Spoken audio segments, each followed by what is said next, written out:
Henry's chance. Ever since Henry came out of the tunnel, he had been feeling great. It did him much good. And because he was so proud and in the will to pull trains, the fat controller had decided to give him the local, which is basically the express, but instead has red coaches and it stops at every station. Every engine has supported Henry, except of course for Gordon, with all negativity.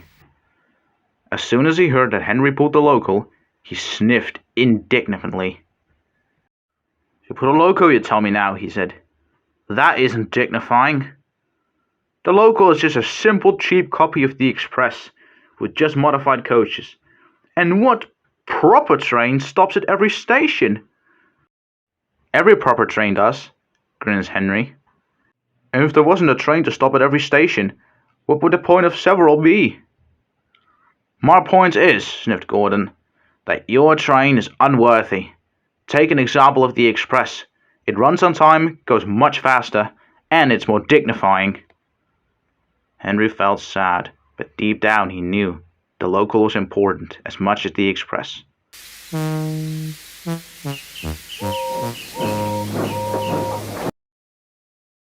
Next day, it was a fresh morning as usual, and Henry backed up to the local. He was about to bring the coaches to the right platform when Gordon sniffed up beside him again. "Pulling your local, I see? Don't you dare get me in the way with that fake train of yours. Watch my train, a much better example to all of you engines." Henry felt sad yet again, but tried not to mind Gordon. Gordon's train always sets off earlier than Henry's, so when Gordon was already gone, Henry was still waiting at the platform until all the passengers had boarded and the guard blew his whistle. Because Gordon's train doesn't stop until the end of the line and Henry has to stop at each one of them, it also takes much longer for him to do that. But in the end, Henry is always back at the station earlier because he doesn't have to travel so far. When Henry had finished pulling the local train, he put the coaches back and he went into his siding for a good rest. It wasn't long before he was woken up. An inspector came to see his crew. "I'm afraid that Gordon is stuck with the express near the goats field," he said. "I need you to take him back to the station. You're the only engine available." His crew doubted, but in the end agreed to give it a try. "Come on, old boy," they said to Henry. "We'll show Gordon what a dignifying train is indeed." Henry, now full with determination, set off, ready to find Gordon.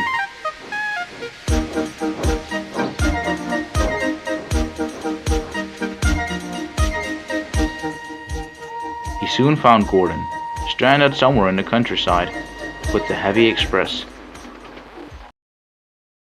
"Why, hello, Gordon," teased Henry.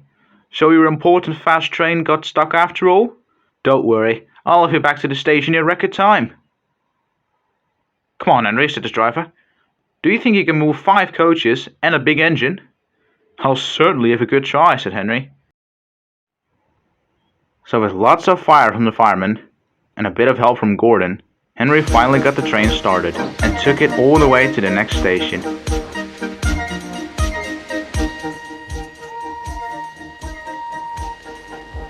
They arrived safely. After that, Henry also took Gordon back to the station, where the fat controller was waiting. "Well done," he said proudly. "You are sick every now and then, but you still managed to get an engine and 5 heavy coaches back home. I am most proud of you, and you are very," Sir Tom had glanced at Gordon with a red face, "dignifying engine." "Oh, sir!" Henry couldn't be more proud. Gordon still boasts every now and then, but from then on, he was more careful who he boasted to.